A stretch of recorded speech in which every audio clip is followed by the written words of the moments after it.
Bismillahirrahmanirrahim. Assalamualaikum warahmatullahi wabarakatuh. Alhamdulillahirrahmanirrahim. Wassalatu wassalamu ala rasulullah wa ala alihi wassabihi dan amma ba'du. Pendengar radio Bumbana Streaming dimanapun Anda berada. Alhamdulillah pada hari ini tepatnya 27 Rajab ya 1446 Hijriah, kita kembali hadir ya tentunya dalam dialog Islami. Tapi kali ini dialog Islaminya spesial dalam memperingati Isra Mi'raj Nabi Muhammad SAW, dan salawat serta salam teriring untuk Rasul kita yang mulia Nabi Muhammad SAW yang telah membawa kita dari alam kegelapan menuju jalan cahaya, menuju ke dalam Islam yang hak dan benar ini. Dan juga teriring doa untuk para sahabat yang mengikuti beliau dari awal sampai akhir. Dan pendengar semuanya, berhubung karena ini adalah spesial Isra Mi'raj, biasanya kami menghadirkan lagu ya di awal, tapi karena ini adalah khusus Isra Mi'raj yang kami hadirkan di dialog Islami, maka sebelum kami masuk ke dalam acara dialog inti, kita akan mendengarkan dulu tilawah Al-Quran yang akan dilantunkan oleh Kaila, kemudian diterjemahkan atau sari tilawahnya disampaikan oleh Lulu Saudiah. Kepada keduanya kami persilahkan. Assalamualaikum warahmatullahi wabarakatuh. A'udzu billahi minasy syaithanir rajim. Bismillahirrahmanirrahim. Subhanalladzi أسرى بعبده ليلا من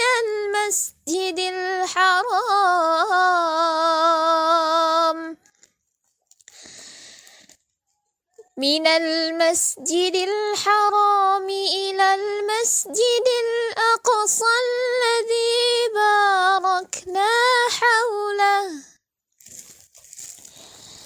الذي باركنا حوله لنريه من آياتنا إنه هو السميع البصير.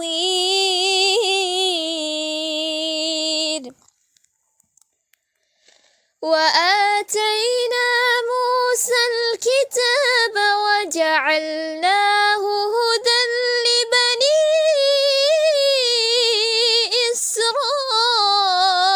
إسرائيل ألا تتخذوا من دوني وكيلا ذرية من حملنا مع نوح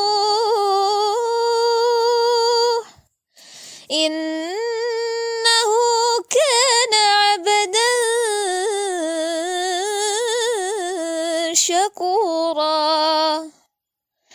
وقضينا إلى بني إسرائيل في الكتاب لتفسدن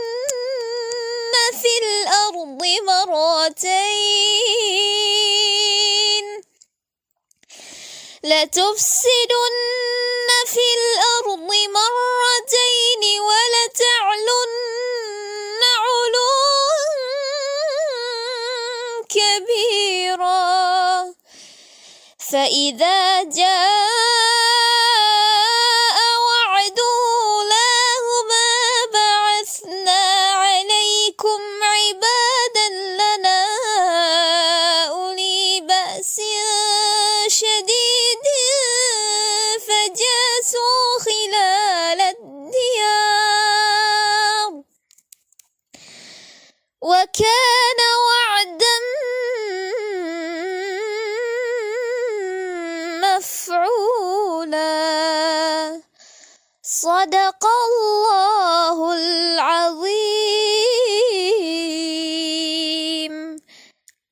Assalamualaikum warahmatullahi wabarakatuh.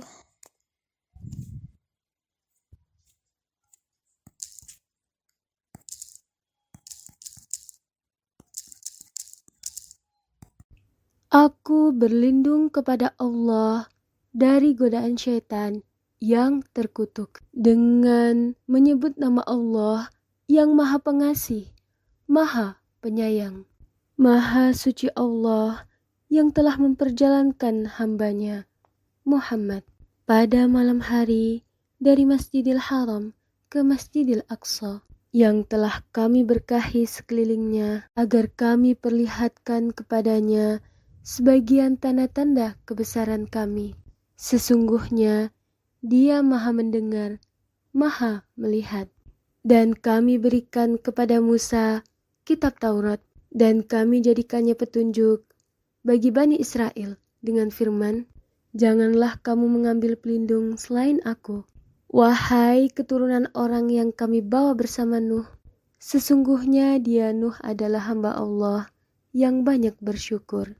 Dan kami tetapkan terhadap Bani Israel dalam kitab itu, kamu pasti akan berbuat kerusakan di bumi ini 2 kali, dan pasti kamu akan menyombongkan diri dengan kesombongan yang besar. Maka apabila datang saat hukuman bagi kejahatan yang pertama dari kedua kejahatan itu, kami datangkan kepadamu hamba-hamba kami yang perkasa. Lalu mereka merajalela di kampung-kampung, dan itulah ketetapan yang pasti terlaksana. Maha benar Allah dengan segala firman-Nya.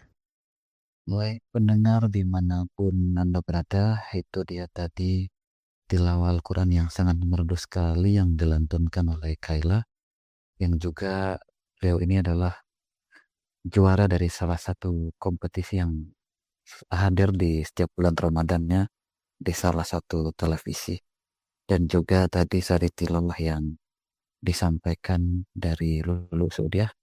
Mudah-mudahan kita bisa mengambil apa namanya pelajaran dari ayat suci Al-Quran yang dilantunkan dan juga diterjemahkan oleh Lulu ya.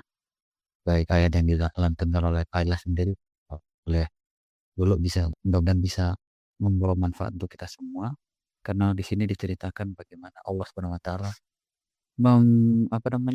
memperjalankan hambanya. Walaupun Nabi Muhammad itu adalah seorang nabi yang melebihi kita, tapi beliau tetap sama bahwa dia juga adalah hamba Allah.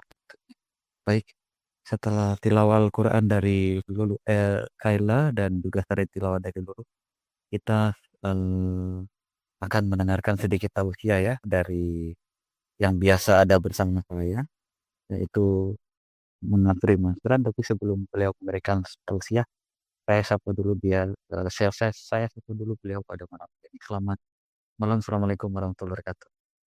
Waalaikumsalam warahmatullahi wabarakatuh. Bagaimana kabarnya malam hari ini untuk Mas Munafri? Alhamdulillah baik. Alhamdulillah. Jadi Isra Mi'raj di Toli meriah ya? Alhamdulillah sangat-sangat meriah. Oke, baik.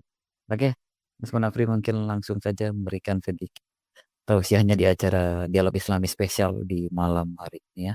Untuk Isra Mi'raj, saya persilakan. Assalamualaikum warahmatullahi wabarakatuh. Alhamdulillahi rabbil alamin. Wassalatu wassalamu ala sayyidina Muhammadin. Nabina Muhammadin wa ala alihi wa sahbihi wa man tabi'ahum bi ihsanin ila yaumiddin amma ba'du. Qala Allah Ta'ala fi kitabin karim. A'udzu billahi minasyaitonir rajim. Bismillahirrahmanirrahim. Ya ayyuhalladzina amanu ittaqullaha haqqa tuqatih wa la tamutunna illa wa antum muslimun. Wa qala Allah Ta'ala, a'udzu billahi minasyaitonir rajim. Bismillahirrahmanirrahim. Subhanalladzi asra bi 'abdihi lailan minal masjidil harami ilal masjidil aqsa.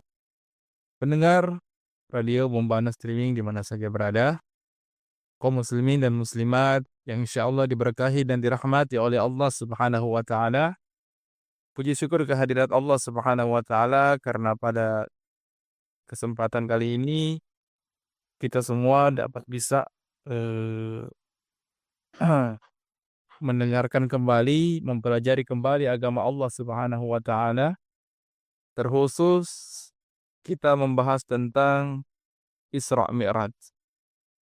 Satu peristiwa, satu kejadian yang sangat mulia, kejadian yang sangat agung, yang sangat menakjubkan. Kenapa dikatakan seperti itu?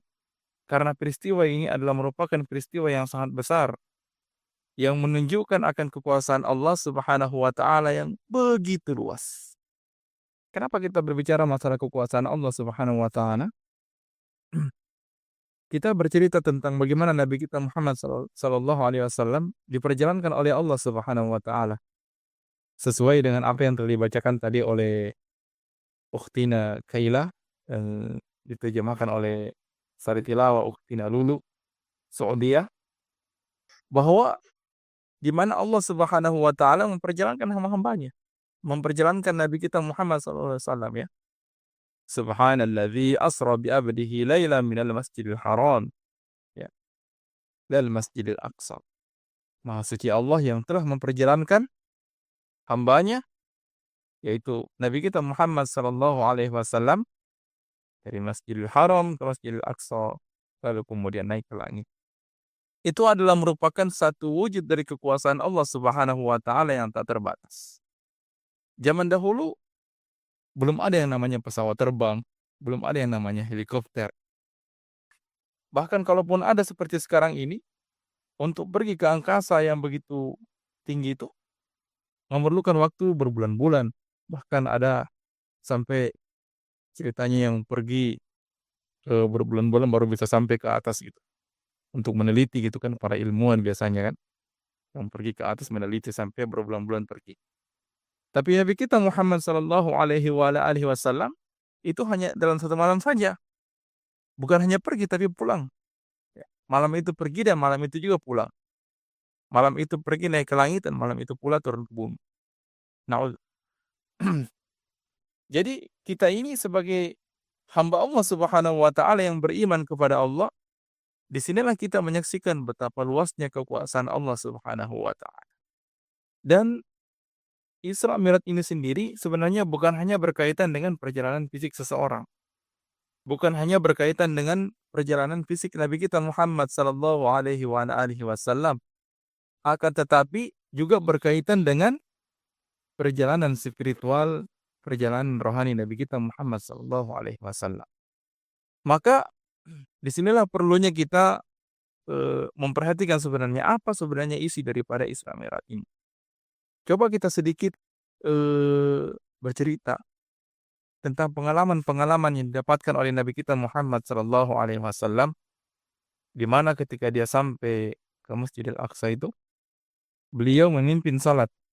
Dalam sebuah kisah riwayat, beliau memimpin salat yang mana yang menjadi makmum pada saat itu adalah para nabi. Beberapa nabi yang ada di belakangnya yang mengikuti salat beliau. Padahal nabi-nabi tersebut telah meninggal dunia. Dan itu membuktikan bahwasanya para nabi itu juga sholat di dalam kubur. Walaupun sebenarnya mereka sudah meninggal dunia begitu. Tapi sholatnya mereka itu adalah sebagai bentuk kecintaan mereka kepada Allah Subhanahu wa taala. Iya, karena orang-orang yang diberikan oleh Allah maqam yang tertinggi seperti para nabi itu, mereka itu menginginkan untuk tetap beribadah kepada Allah meskipun sudah meninggal.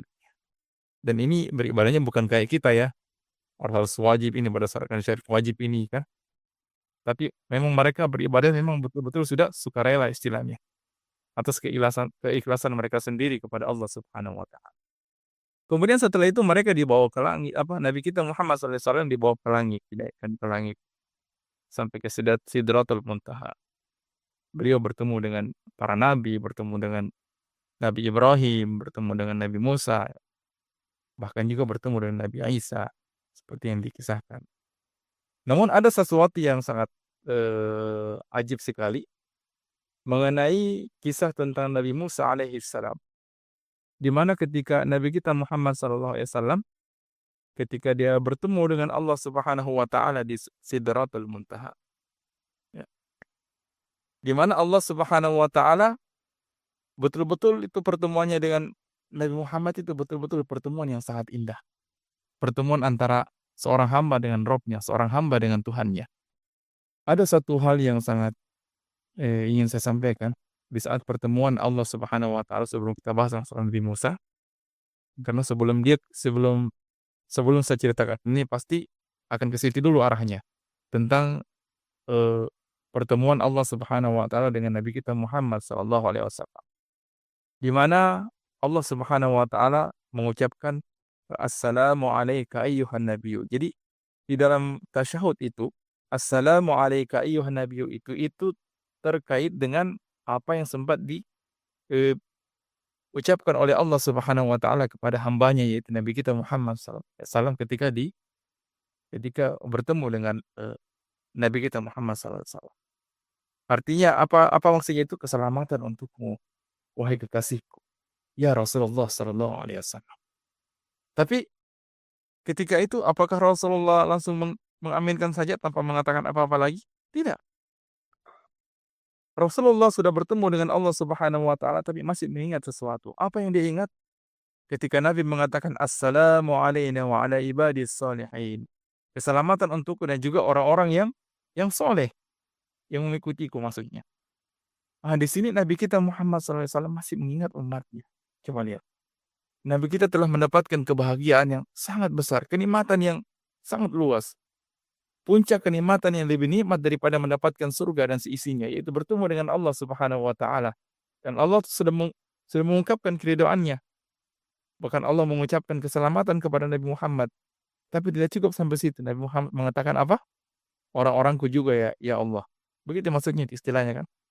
Umatku juga ya Allah. Jangan cuma saya yang kau berikan keselamatan, tapi juga umatku ya Allah.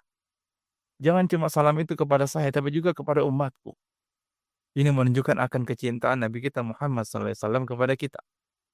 Nah, kemudian ketika Nabi kita Muhammad SAW sudah ingin kembali, misalnya, dia turun, dia bertemu dengan Nabi Musa alaihissalam, karena memang Allah Subhanahu wa taala ini kan memberikan salat, memberikan hadiah kepada Nabi sallallahu alaihi wasallam untuk dihadiahkan kepada umatnya, kepada kita semua, yaitu eee, ini apa, salat kan begitu. Sedangkan salat yang diberikan oleh Allah Subhanahu wa taala itu sebanyak 50 rakaat. Maka ketika Rasulullah turun dia bertemu dengan Nabi Musa, apa kata Nabi Musa alaihissalam? "Itu kayaknya terlalu besar itu Muhammad. Ya Rasulullah, itu terlalu besar itu. Coba kalau boleh minta lagi agar dikurangi," gitu. Maka Nabi naik lagi, minta kepada Allah agar dikurangi. Nabi turun lagi, masih dikritik sama Nabi Musa, "Itu masih banyak itu, minta dikurangi lagi," dan seterusnya sampai berjumlah menjadi 5 waktu. Seandainya mungkin 50 waktu, mungkin muazin itu akan capek, sedikit azan lagi, seperti itu. Nah, sebenarnya di balik alasan Nabi Musa itu menyuruh Nabi Muhammad dan naik bukan hanya sekedar meminta agar salat dikurangi, bukan. Tapi ada alasan lain. Mungkin pendengar mungkin sering mendengar tentang kisah Nabi Musa ketika di Bukit Tur waktu itu kalau tidak salah, di mana dia ingin melihat Allah Subhanahu wa taala. Maka Allah mengabulkan permintaannya dengan menjelma ke gunung. Ketika Allah menjelma, baru melihat sinar, baru melihat cahaya dari Allah Subhanahu wa taala, Nabi Musa langsung pingsan. Karena Nabi Musa memiliki keinginan yang kuat untuk melihat Allah Subhanahu wa taala, melihat wajah Allah. Sedangkan eee, pertemuannya Nabi Muhammad dengan Allah Subhanahu wa taala itu menyebabkan ada nur yang menyebabkan cahaya di wajah Nabi Muhammad. Cahaya apa itu? Cahayanya Allah Subhanahu wa taala. Dan itulah yang ingin dilihat oleh Nabi Musa. Maka itulah kenapa Nabi Musa menyuruh Nabi Muhammad naik lagi ke atas. Bukan hanya alasan masalah salat tadi itu, tapi supaya dia bisa terus melihat wajah Nabi Muhammad. Kalau Nabi Muhammad sudah turun, sudah tidak balik-balik lagi. Makanya itu yang ingin dia lakukan. Makanya sungguh agung sebenarnya peristiwa Isra Mi'raj ini. Cuma memang karena tidak dikaji lebih dalam gitu. Padahal Isra Mi'raj ini sendiri memiliki isi-isi gitu, memiliki hal-hal yang sangat terdalam. Ya mungkin untuk pada kesempatan ini yang mungkin sedikit saya jelaskan. Sebenarnya masih banyak lagi, cuma memang perlu kajian yang sangat mendalam dan perlu juga ilmuwan yang sangat mendalam untuk bisa menjelaskan hal ini semua. Ya, mungkin saya serahkan kembali kepada pembawa acara. Wallahu a'lam bishawab. Baik, terima kasih untuk Munafri ya yang sudah memberikan sedikit tausiah singkat tentang Isra Mi'raj ini. Dan memang salah satu hal yang Allah berikan untuk umat Nabi Muhammad adalah perintah sholat yang Allah berikan sebenarnya 50 waktu ya. Anda bayangkan saja pendengar kalau yang tadi disampaikan ya. Kalau sholat itu 50 waktu, wah, orang tidak akan berhenti itu dan tidak akan bisa bekerja. Karena ya tentu akan menghabiskan waktu di situ, walaupun itu wajib ya. Makanya untung diringankan dan diringankan sampai akhirnya menjadi 5. Padahal Nabi Musa bilang masih kurang katanya. Nabi Muhammad bilang, aduh nanti kalau saya minta lagi habis. Karena kan setiap kali naik dan turun dikurangi 5, dikurangi 5. Kalau habis, kalau apa namanya, minta lagi habis, nggak ada apa-apa nanti yang dia dapatkan gitu kan, yang beliau dapatkan. Karena Nabi Musa bilang, wah 50 waktu berat Muhammad, karena umatku sudah pernah saya coba, tapi nggak mampu. Suruh naik, tuh kurang lagi 5, sampai jadi 5 waktu. Itu pun ternyata masih berat ya. Jadi begitu ya, Mas Munafri ya. Iya, betul. Nah, masih berat orang yang melakukannya. Oke, nanti kita akan memperdalam yang sudah dibahas tadi di segmen selanjutnya. Jadi jangan kemana-mana. Kita akan kembali setelah lagu dari Nisa Sabian ya, Sholatu ala Nabi. Jadi jangan kemana-mana, tetap di Dialog Islami Spesial Isra Mi'raj di Umbana Radio Streaming Music and Information. Baik, pendengar, kita kembali lagi di Dialog Islami Spesial Isra Mi'raj Nabi Muhammad Sallallahu Alaihi Wasallam, dan tadi kita sudah mendengarkan ya lagunya Nisa Sabian, judulnya Sholatu ala Nabi, lagu yang bagus sekali ya dari Nisa ya, terlepas dari kontroversi yang ada, tapi ya dia cukup baik menyanyikan lagu ini dengan sangat baik ya, seperti itu. Ya, untuk Mas Munafri menarik ya tadi mengenai tentang Isra Mi'raj yang dialami oleh Nabi kita Muhammad Shallallahu Alaihi Wasallam itu. Nah, kita tahu bahwa setelah beliau berisra Mi'raj itu kan dia hanya diperjalankan 1 malam saja. Lalu kemudian ketika dia kembali dan pagi harinya dia sudah ada di Mekah ya, dia menceritakan kepada orang yang sebenarnya tidak layak untuk diceritakan itu, karena dia kan tidak beriman kepada risalah Nabi Muhammad SAW. Kalau saya tidak salah, Nabi Muhammad bercerita kepada Abu Jahal atau Abu Lahab. Antara kedua itulah dia cerita tentang Isra Mi'raj. Gitu. Nah, keduanya ini, salah satunya ini kan tidak beriman ya kepada Allah. Bahkan dua-duanya, Abu Lahab dan Abu Jahal. Bagaimana tanggapan mereka pada saat itu? Iya. Jadi ketika Nabi kita Muhammad SAW bercerita kepada Abu Lahab atau Abu Jahal ini, yang mana kedua orang ini sudah cukup dikenal ya. Eh, Abu Lahab itu dikenal juga ya. Makanya ada surah Al-Lahab kan? Betul. Iya. Tabbat yada abi lahabi wa tab dan seterusnya. Kemudian juga Abu Jahal ini juga manusia yang kafir kepada Allah Subhanahu wa taala. Mereka sudah dijamin bahwa tempat mereka di dalam neraka jahanam. Dan kekal selama-lamanya. Nah, Nabi Muhammad SAW bercerita. Cuman mereka tidak percaya dengan itu semua. Mereka menolak. Tapi Abu Bakar As-Siddiq, salah seorang sahabat Nabi kita Muhammad SAW, orang yang pertama kali, laki-laki yang pertama kali memeluk Islam dari kalangan orang-orang dewasa waktu itu, yaitu Abu Bakar As-Siddiq. Beliau langsung percaya tanpa perlu bertanya, "Ya Rasulullah, itu bagaimana itu caranya? Kok bisa seperti itu?" Langsung Mi'raj, naik ke langit begitu. Hanya dalam 1 malam saja. Sedangkan dari Mekah saja ke Palestina itu kan jauh begitu kan? Tapi kok bisa? Nah, tidak ada pertanyaan seperti itu. Abu Bakar langsung percaya gitu. Karena dia beriman kepada Allah Subhanahu wa taala, tidak ada yang tidak mungkin bagi Allah Subhanahu wa taala itu sendiri. Jadi eh, orang-orang yang kafir ini seperti Abu Lahab, Abu Jahal, mereka tidak percaya dengan apa yang dikatakan oleh Rasulullah bahwa dia pergi ke dari Masjidil Haram ke Masjidil Aqsa, lalu naik ke Sidratul Muntaha. Semua itu dilakukan hanya dalam 1 malam saja. Itu sangat tidak dipercaya oleh mereka karena mereka menggunakan logika mereka begitu. Baik. Dan Abu Bakar kan luar biasa ya, karena dijuluki As-Siddiq, jadi dia tanpa bertanya. Sementara kan Abu Lahab dan Abu Jahal, jelas dia bertanya karena dia berpikir menggunakan akalnya. Jadi ini mengingatkan kita terhadap fenomena yang terjadi sekarang. Kalau ada yang sekarang misal, Mas Munafri dan pendengar, kalau ada orang yang mempertanyakan Isra Mi'raj, kita nggak perlu kaget. Karena Abu Lahab dan Abu Jahal sudah pernah melakukannya. Mungkin ada yang berpendapat, wah itu tidak ilmiah. Karena itu sulit dijelaskan oleh sains. Kita belum punya teknologi yang bisa sampai menembus langit ketujuh dan segala macam. Ya itu mungkin menurut mereka ya. Tapi menurut Allah tidak ada yang tidak mungkin. Karena Isra Mi'raj ini kita nggak bisa bicara soal ilmiah. Karena ilmiah akan buntu. Karena ini kita bicara masalah gaib. Masalahnya ada orang-orang tertentu, apalagi di era-era sekarang ini, yang punya kecerdasan tapi imannya nggak ada. Cerdas tapi imannya nggak ada sehingga mengukur segala sesuatu dengan akal. Jadi bagaimana Mas Munafri menilai jika dulu Abu Lahab dan Abu Jahal menyangkal dengan bahasa yang tidak seperti sekarang, tidak ilmiah, intinya mereka-mereka ini kafir terhadap apa yang diceritakan. Nah, bagaimana dengan sekarang yang mengatakan bahwa itu tidak ada dalam sains, sulit dibuktikan oleh sains, katanya seperti itu. Eh, saya masih ingat dengan seseorang yang sangat dekat dengan sains. Bahkan melalui sains itulah dia semakin percaya kepada Allah Subhanahu wa taala. Gitu. Dia semakin percaya terhadap kekuasaan Allah. Menurut pandangan beliau, ada memang sesuatu yang tidak bisa kita yang tidak bisa diukur dengan akal. Ada memang kalau diteliti secara sains. Coba lihat, dia meneliti secara sains, dia menemukan itu.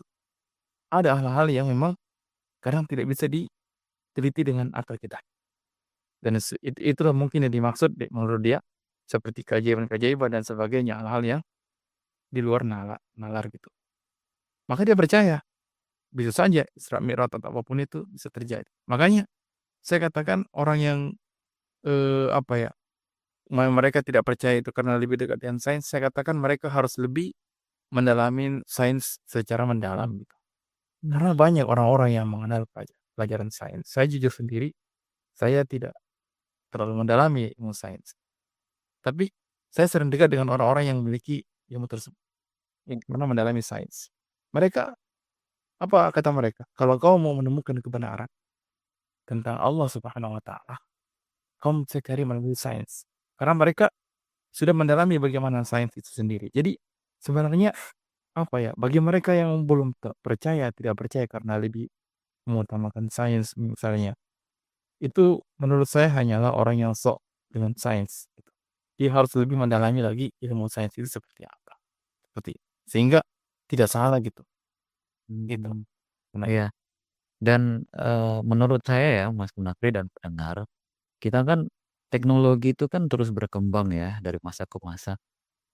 Tidak mustahil mungkin ada satu masa Isra Mi'raj bisa dibuktikan secara ilmiah, tidak mustahil karena teknologi kan saya selalu yakin dia selalu berkembang. Sama seperti kita berpikir mungkin dulu kita tidak pernah berpikir ada manusia misalnya bisa mendarat di bulan. Mungkin kalau kita bicara itu 200 tahun yang lalu orang akan menganggap kita gila. Tapi itu kan terjadi dan terbukti kan. Nah, sekarang kita sudah bicara Isra Mi'raj ini sudah hampir 1000 tahun. Tapi saya yakin dengan izin Allah, insya Allah itu akan lambat laun akan dibuktikan. Karena memang sudah ada orang-orang yang berusaha melakukannya dan mereka menjelaskan sedikit bahwa ya itu memang sulit untuk dibuktikan secara ilmiah, tapi itu dimungkinkan saja bisa terjadi karena kan itu melintasi ruang dan waktu sebenarnya. Karena kalau kita perhatikan Nabi Muhammad SAW itu kan diperjalankan sampai ke langit itu dalam waktu 1 malam gitu. Karena kita juga harus ingat bahwa Allah Subhanahu Wa Taala pernah mengatakan bahwa satu hari di sisi Tuhan itu sama dengan 50.000 tahun dunia, ya, sama dengan 50.000 tahun dunia. Nah, jadi kalau Mas Munafri melihat ya, baik dulu dan sekarang ini, misalnya tentang perilaku Abu Lahab dan Abu Jahal, apakah sebenarnya sama perilaku orang-orang sekarang dengan mereka ini? intinya bahwa mereka nggak percaya dengan Isra Mi'raj karena akal. Karena Abu Lahab dan Abu Jahal kan sama, tidak mempercayai karena akal tadi. Karena kan mereka berpikir itu nggak mungkin dalam waktu semalam orang bisa lepas ke langit dalam semalam. Seperti itu. Iya, itulah. Sehingga tidak mudah memang untuk memahami kalau kita mau menggunakan akal logika seperti itu. Karena bayangkan ya, contoh saja kita yang pergi misalnya ke desa, kita dengan di kota, pergi ke desa itu perlu waktu berjam-jam Ya, gitu. Nah, bagaimana untuk pergi ke misalnya Palestina, dari Mekah ke Palestina gitu. ya, Belum lagi naik ke langit gitu. Itu memerlukan beberapa hari. Sedangkan itu bisa dilewati oleh Rasulullah SAW dalam satu malam saja. Pulang pergi bahkan. Bukan hanya pergi pulang. Makanya itu menunjukkan akan kekuasaan Allah Subhanahu wa taala. Kekuasaan Allah Subhanahu wa taala tidak terikat dengan dimensi ruang dan waktu. Dia tidak terikat dengan keadaan-keadaan seperti itu. Maka kalau sudah tidak terikat dengan dimensi ruang dan waktu, tentu sangat mungkin sekali, sangat mungkin bahkan sangat pasti sekali itu. Kalau misalnya Allah mau memperjalankan kita juga bisa, sebenarnya. Cuman memang karena itu hanya diberlakukan untuk Nabi kita Muhammad SAW. Adapun untuk umatnya, yang Mi'raj itu adalah jiwa spiritualnya, di mana ketika dia menjalankan sholat, menjalankan ibadah kepada Allah, ketika dia khusyuk mendekatkan diri kepada Allah Subhanahu wa taala dengan sholatnya, maka disitulah mi'rajnya. Makanya Rasulullah mengatakan sholat itu adalah mi'rajnya orang-orang beriman. Karena dengan dia sholat, dia akan dekat dengan Allah Subhanahu wa taala. Karena mi'raj itu hakikatnya adalah kedekatan kepada Allah, Isra Mi'raj itu sendiri. jadi seperti itu ya. Artinya memang kita boleh punya kecerdasan, tapi kita juga tidak boleh menghilangkan iman dalam diri kita. Betul. Karena kecerdasan itu penting, tapi kecerdasan tanpa dilandasi iman akan menyesatkan kita. Bukankah banyak atau sebagian dari orang-orang Islam itu ada yang tersesat karena ya tidak apa ya, imannya tidak kuat gitu. Mereka cerdas, tapi karena imannya tidak kuat, ketika mempelajari sesuatu yang mau lebih mengutamakan akal, akhirnya dia ikut-ikutan. Dan jadi menurut dia, oh ini nggak sampai, ini nggak mungkin ada orang yang bisa dalam waktu satu malam. Sementara iman tidak bicara masalah ilmiah, iman bicara masalah hal-hal yang ilmiah belum bisa melampauinya. Kan kita tidak Betul. mungkin dong bisa membuktikan secara pasti keberadaan akhirat dan neraka secara ilmiah, kecuali kalau kita mau mati dulu. Nah, masalahnya ketika kita mati, kita kan nggak bisa balik lagi untuk mengatakan, akhirat ada, nggak mungkin. Gitu ya. Ini yang mestinya orang kaum muslimin itu menyadari, intinya kecerdasan itu penting, tapi akidah juga harus dipelihara supaya seimbang, misalnya seimbang antara kecerdasan dengan keimanan.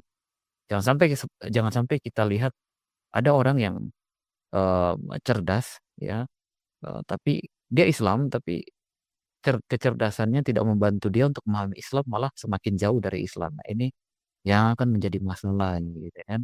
Nah, kalau kita contoh dari Abu Bakar tadi, apa yang kita bisa ambil dari beliau? Mengingat keyakinannya begitu kuat, tanpa bertanya dia langsung percaya begitu. Iya. Jadi yang harus kita ambil pelajaran adalah bagaimana ketika kita sebagai hamba Allah Subhanahu wa taala yang katanya beriman, ini katanya kan.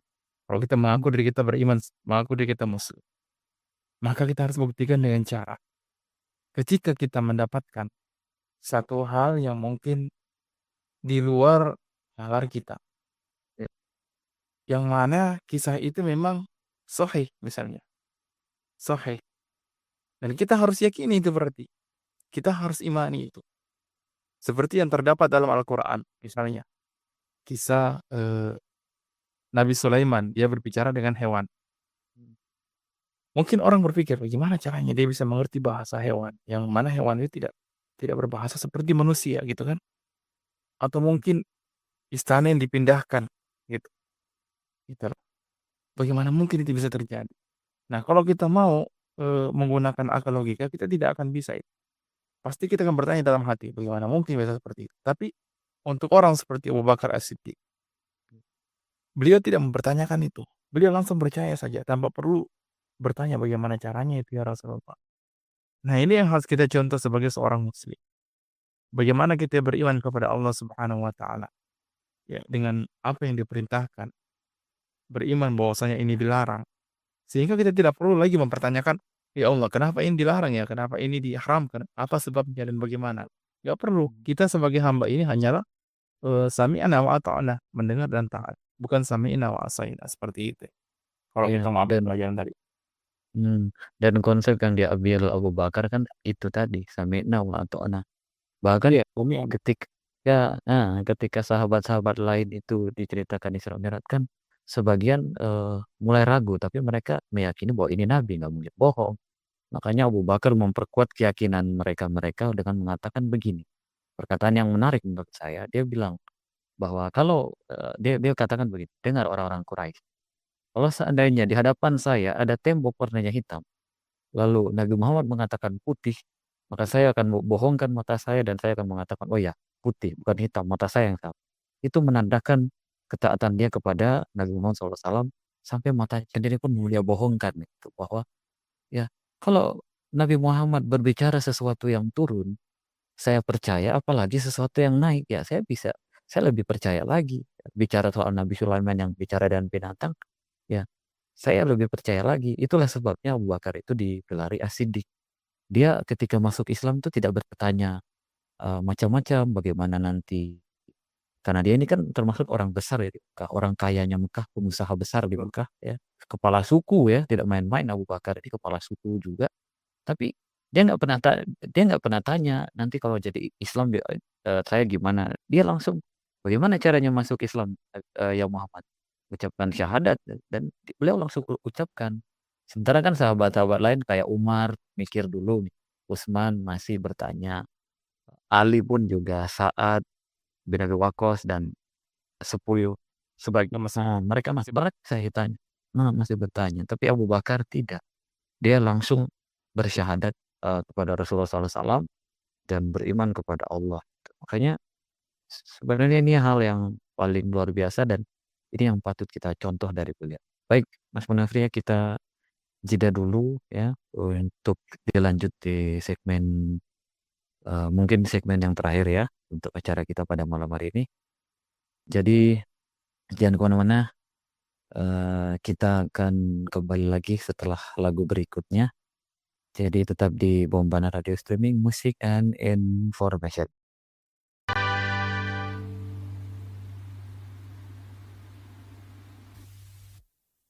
Baik pendengar semuanya, kembali lagi di Dialog Islami Spesial Isra Mi'raj Nabi Muhammad SAW dan kita hadir kembali ya. Tadi sudah kita dengarkan, sebuah lagu tadi ya untuk, menuju segmen ini tentunya. Oke, kita lanjutkan lagi pembahasan kita tentang, Isra Mi'raj Nabi Muhammad SAW. Nah, ini kan kita perhatikan ya kalau di Isra Mi'raj ini kan selalu ada perayaan-perayaan yang selalu dirayakan, yang setiap tahun lah ya, bersama dengan Maulid. Nah, tapi masalahnya, ya masalahnya beberapa tahun terakhir ini ya karena mungkin 10 tahun yang lalu kita nggak pernah dengar masalah seperti ini dibahas atau mungkin 20 tahun yang lalu nggak pernah. Nah sekarang entah dari mana ceritanya tiba-tiba ada orang-orang yang mempermasalahkan perayaan ini ya.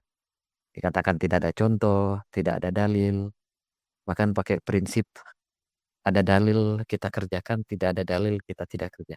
Ini prinsipnya bagaimana ini sebenarnya? Sebenarnya saya punya pertanyaan nih, Pak Riko. Iya, Kalau masalah ini kan, kira-kira Rasulullah pernah nggak ceramah? Bukan pernah ya, tapi sering memang kan? iya sering ceramah, sering sering Berarti beliau berarti ada contohnya dong, ya kan? ada Contohnya dong. betul, Kemudian pembacaan ayat suci Al-Quran. Rasulullah sering baca Al-Quran kan? betul sering, sangat sering, Nah, sering sekali. silaturahmi sering kan dia kumpul dengan jamaah, Betul, sering kan? heeh, Nah, semua yang dilakukan di dalam Isra Mi'raj ini semuanya ada contohnya. betul. Maka apa ya menurut saya orang-orang yang mengatakan Isra Mi'raj itu bid'ah, Ya, ya kan? Orang-orang milenial yang baru ini kan mmm, mengatakan Isra Mi'raj itu adalah bid'ah, itu mohon maaf ya.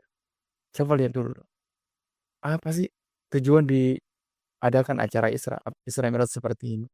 Mhm. dan makna dari acara ini apa sih sebenarnya, gitu kan. Demikian pula dengan misalnya acara-acara lain, maulid, nuzul Quran dan sebagainya. Semua itu ada tujuannya kebaikan. Dan kebaikan yang paling utama di situ adalah mengenalkan kepada umat tentang agama Allah Subhanahu wa taala. Kita mengadakan maulid, mengenalkan tentang Nabi Muhammad SAW, bagaimana akhlak beliau. Kita mengadakan Isra Mi'raj, mengenalkan kepada kita bagaimana kekuasaan Allah Subhanahu wa taala. Mengenalkan kepada kita bahwa bagaimana kita menjalankan salat, bahwasanya menjalankan salat ini kita hanya bukan salat secara fisik, tapi bagaimana kita memperjalankan roh kita, rohani kita kepada Allah Subhanahu wa taala dengan cara mengkhusyukkan diri ketika salat. Nah, ini tidak ada salahnya tentunya. Makanya saya sampaikan lagi kalau ada yang mempermasalahkan, tentunya dia harus mempelajari atau bertanya kepada ulama-ulama yang mengadakan ini. Di mana letak bid'ahnya dan bagaimana gitu. Harus dipertanyakan kenapa diadakan seperti ini, apa tujuannya, ada dalilnya bagaimana. Dan ingat, di dalam agama ini kita mengamalkan sesuatu itu bukan hanya berdasarkan dalil saja, bukan hanya berdasarkan dalil Al-Quran dan hadis. Memang Rasulullah SAW pernah mengatakan, aku tinggalkan untuk kalian dua, yaitu sunnahku, kitabullah dan sunnahku, kitabullah dan hadisku, ya kan? Tetap. Tapi ada juga yaitu kias. Kias itu diambil dari mana? Diambil dari Al-Quran atau hadis Rasulullah SAW. Jadi semua amalan yang diadakan ini itu semuanya berdasarkan dalil insya Allah. Jadi semuanya perlu kajian gitu. Perlu kajian. Kita nggak bisa langsung membid'ahkan amalan seseorang. Kalau kita ingin tahu ilmunya, maka kita berusaha duduk bersama gitu kan. Duduk bersama, kita bicarakan secara baik, sama-sama buka kitab. Dengan begitu kan semuanya akan didapatkan gitu. Semuanya akan terpecahkan dengan baik. Seperti itu. Iya, yang unik, yang lucu bagi saya adalah mereka ini kan selalu mengatakan Isra Mi'raj ini bid'ah. Tapi lebih banyak menyerang orang-orang kalangan awam. Sementara kita tahu, setahu saya di Istana Negara itu pemimpin kita sering mengadakan Isra Mi'raj itu tingkat kenegaraan, dan itu ada itu terakhir itu tahun 2019 itu ada mereka bikin itu Isra Mi'raj tingkat kenegaraan. Tapi kok mereka nggak berani sih bilang bahwa itu yang mereka lakukan adalah yang dilakukan oleh pemimpin kita itu adalah bid'ah juga. Nah, ini kan aneh. Jadi mereka katanya mau menegakkan sunnah, tapi nggak berani mengatakan itu bahwa ke mereka bahwa itu adalah bid'ah. Mereka hanya berani mengatakannya pada kita-kita saja. Itu gimana? Makanya itu. Makanya itu saya bilang. Ketika kita itu mengkritik sesuatu, harusnya kita berani untuk duduk bersama. Gitu. Dengan ulama-ulama yang membolehkan gitu. Kita duduk bersama. Apa tujuannya ini diadakan? Bagaimana sebenarnya? Dasarnya dari mana? Sehingga kita bisa tahu gitu. Kita nggak mudah untuk membid'ahkan orang lain atau menyesatkan orang lain. Yang paling menjadikan apa kalau kita sudah mengatakan orang ini dolalah, orang ini sesat, benar. Nah, ini yang sudah tidak patut sebenarnya. Kita sebagai para alim, sebagai seorang ulama harus menunjukkan adab yang baik. Ya, seperti apa yang pernah saya jelaskan di pertemuan-pertemuan selanjutnya di Al-Islami juga, bahwasanya sekarang ini apa ya? Kita ini krisis akhlak, krisis moral gitu. Hatta mau dibilang banyak orang-orang yang katanya berilmu, tapi pada akhirnya krisis moral gitu karena kita sering suka mencela orang lain, bahkan mencela sesama ustadz sendiri, sesama ulama, sesama kiai, bahkan ya sesama muslim gitu. Jadi apa ya? Harusnya kita berpikir bagaimana kita duduk bareng. Itu yang paling penting. Musyawarah bersama, mencari titik temu dari persoalan agar kita ketemu gitu. Kita mencari kebenaran bukan mencari kebenaran. Tapi kalau seperti ini kan kita tidak mau duduk dengan mereka, tidak mau duduk untuk menyelesaikan semuanya. Tapi di belakang kita keluar-keluar ini bid'ah, ini sesat. Nah, ini yang berbahaya sebenarnya. Jadi saya ingatkan kepada teman-teman, terutama teman-teman aktivis, marilah kita coba perbaiki hati kita di dalam menyikapi sesuatu agar kita tidak salah melangkah. Seperti itu. Nah, jadi seperti itu ya. Artinya kita sebenarnya bisa mengambil kebaikan dari Isra Mi'raj itu. Salah satunya poinnya adalah bagaimana kita yakin bahwa Nabi Muhammad itu benar, ya. Itu satu. Dan kedua adalah masalah dalil dan tidak ada dalil itu juga akan menjadi masalah ketika kita tahu seiring perkembangan waktu dan zaman, kebaikan itu sistemnya pasti akan berubah. Yang mudah saja, ketika dulu orang kalau bertemu langsung kan pasti mengucapkan salam, dan itu ada dalilnya. Yang menjadi masalah sekarang ini kan kita misalnya menggunakan WA, tanpa bertemu langsung kita bisa mengucapkan salam, bisa melalui teks, entah voice note. Nah, apa lalu mereka mau mengatakan itu nggak ada contohnya di zaman Rasul, nggak ada dalilnya, kan jadi masalah. Jadi konsep ada dalil dan tidak ada dalil yang mereka sebutkan itu bagi saya, itu konsep manipulatif, itu konsep akal-akalan. Jadi ini konsep yang kalau saya bilang ya, konsep mereka ini konsep yang terlalu aneh. Tidak ada dalil, tidak dikerjakan, ada dalil dikerjakan. Nah, kan tadi saya bilang kebaikan selalu akan berubah di setiap masa. Gitu. Cara-cara orang berbuat baik akan berubah dalam setiap masa gitu ya. Contohnya tadi salam itu bisa diucapkan secara tidak langsung tanpa pertemuan langsung seperti biasa. Nah, apakah itu juga mau dikatakan tidak ada dalilnya? Gitu. Jadi masalah gitu. Jadi konsepnya manipulatif ya, seperti itu. Nah, sebagai kesimpulan Mas Munafri di segmen akhir kita, mungkin Mas Munafri menyampaikan tentang apa saja yang bisa kita ambil poin-poin dari Isra Mi'raj itu. Ya, poin pertama yang ingin saya sampaikan, bahwasanya kenikmatan yang paling besar, puncak kenikmatan yang paling besar adalah bertemu dengan Allah Subhanahu wa Ta'ala. Dan itulah yang akan dijanjikan oleh Allah Subhanahu wa Ta'ala untuk siapa saja yang masuk ke dalam surganya. Nanti orang ketika sudah masuk ke dalam surganya, orang-orang yang beriman, ketika semuanya sudah dinikmati dalam surga, maka Allah memberikan pertanyaan-pertanyaan. Apakah kamu menginginkan sesuatu? Kata hambanya itu tidak, ya Allah. Kami tidak menginginkan sesuatu. Engkau telah menyelamatkanku dari neraka. Sudah memutihkan wajahku.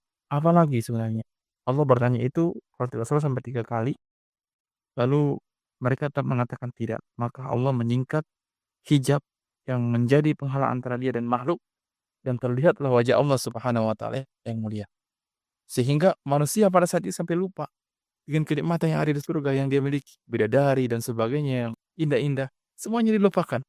Yang dipikirkan adalah kebahagiaannya bertemu dengan Allah Subhanahu wa Ta'ala. Maka itu yang dirasakan oleh Nabi kita Muhammad SAW ketika Mi'raj.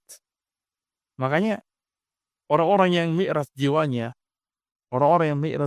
yang naik ke langit ketika beribadah kepada Allah dalam artian dia khusyuk, itu mereka sampai merasakan nikmat yang luar biasa. Makanya ada cerita orang-orang salaf terdahulu ketika mereka dipanah, ada salah satu ulama yang dipanah, itu sampai tidak merasakan sakit. Kenapa? Dia lagi beribadah kepada Allah, dia lagi dekat dengan Allah. Jiwanya lagi tentram bersama Allah Subhanahu wa Ta'ala. Maka itu yang harus yang kita pikirkan. Bagaimana caranya memi'rajkan hati kita ini kepada Allah Subhanahu wa Ta'ala. Seperti yang dikatakan Rasulullah, salat itu adalah mi'rajnya orang-orang mukmin. Kemudian yang kedua, bagaimana kecintaan Nabi Muhammad kepada kita. Ketika Nabi Muhammad sudah bahagia bertemu dengan Allah, lalu Allah mengatakan keselamatan untuk wahai Muhammad. Tapi Muhammad tidak sampai di situ, dia mengatakan, jangan saya juga ya Allah ya. Assalamualaikum ala ibadillah sholimin. Keselamatan untuk diriku, tapi juga untuk orang-orang soleh yang mengikuti. Nah ini luar biasa. Ya. Jadi kita harus belajar bagaimana cara mencintai Rasulullah. Karena Rasulullah segitu cintanya kepada kita. Bahkan di hari kiamat nanti, Rasulullah ketika bangun akan lebih dulu menanyakan tentang kita sebagai umat. Ya, mudah-mudahan kita termasuk orang-orang yang senantiasa dijaga oleh Allah Subhanahu wa Ta'ala dan senantiasa menjadi umat Rasulullah dan yang dicintai oleh Nabi kita Muhammad SAW sampai akhir hayat kita. Kita wafat dalam keadaan mendapatkan syafaat Nabi kita Muhammad SAW. Amin ya rabbal alamin. Baik, terima kasih untuk Mas Munafri ya. Wah, kalau mendengar kisah ulama tadi bukan berarti ulama itu kebal, tapi saking khusyuknya Allah melindungi. Iya. Sama seperti Artinya dia sudah terluka gitu. sama seperti Iya. sama seperti Nabi Ibrahim itu. Saya ada Nabi Ibrahim, dia sudah terluka ya. Sudah terluka, bahkan ya sudah ini gitu. Makanya bisa dibilang dia mungkin wafat lah kalau tidak salah ketika saya tidak ini ceritanya. Tapi waktu itu dia sangat terluka dan dia tidak merasakan sakit karena saking khusyuknya ya. Saking khusyuknya jiwanya mendekat kepada Allah Subhanahu wa Allah Subhanahu wa taala. Dan pasti dia akan mendapatkan kemuliaan di sisi Allah Subhanahu wa taala. Mudah-mudahan kita juga mendapatkan hal yang sama, dan terima kasih untuk pendengar yang sudah mendengarkan acara ini, dan saya juga mengucapkan terima kasih spesial untuk Kaila dan juga Lulu yang sudah membantu untuk acara ini berlangsung dengan baik. Mudah-mudahan keduanya diberikan pahala yang besar di sisi Allah Subhanahu wa taala, ya. Hafalan Al-Qur'annya bisa lebih kuat lagi ya untuk mereka berdua.